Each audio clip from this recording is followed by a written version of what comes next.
2018 Range Rover Velar diesel euro-spec. Land Rover was a late bloomer. It took 22 years after the first Land Rover in 1948 for the brand to launch a second model line, the original Range Rover.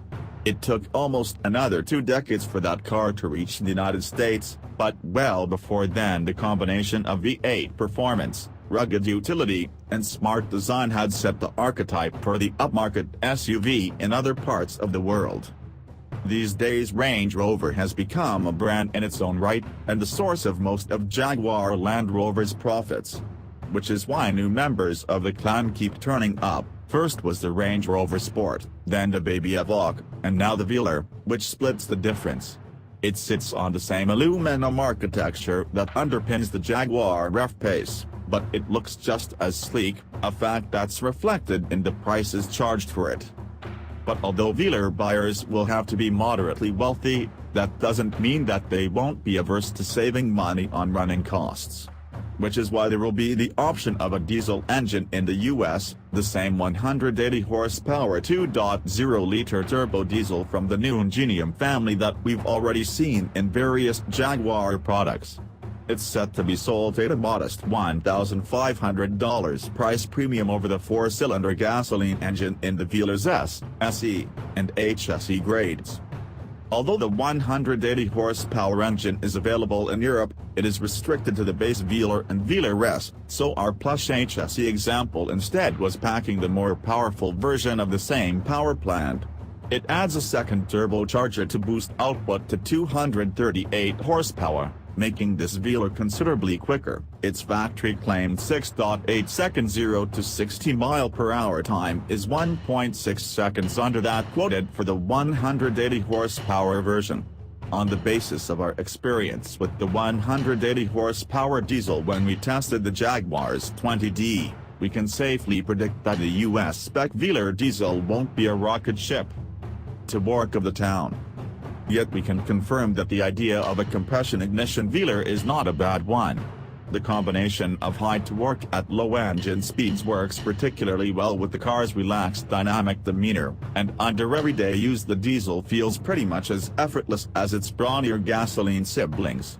While the sequentially turbocharged engine we sampled has a higher peak of 368 pounds-to-foot of torque, the single-turbo US spec diesel still produces an entirely respectable 317 pounds-to-foot from just 1,500 revolutions per minute, considerably more than the standard turbocharged 2.0-liter gasoline 4-cylinder's 269 pounds-to-foot and just shy of the available supercharged 3.0-liter V6's 332 pounds-to-foot.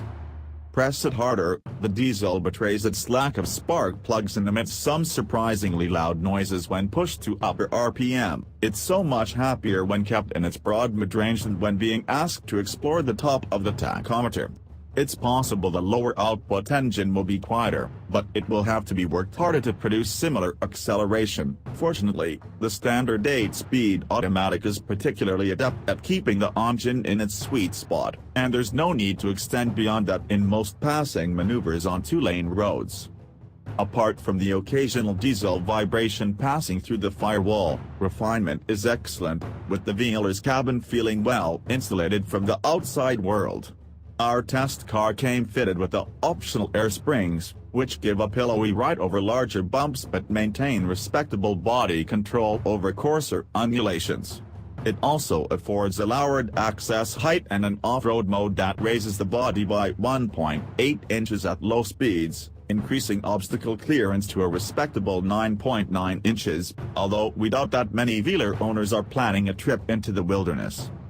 The driving position is excellent, although lower than is normal in a Range Rover, and the seats are both supportive and comfortable.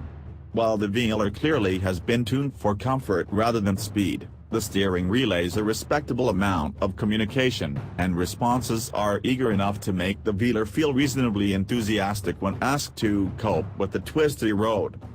If looks could thrill, we suspect that most Velar buyers will be more attracted to how the car looks than the way it drives, especially to the theatrical touches such as the flush door handles that motor themselves out of the door as the car is unlocked.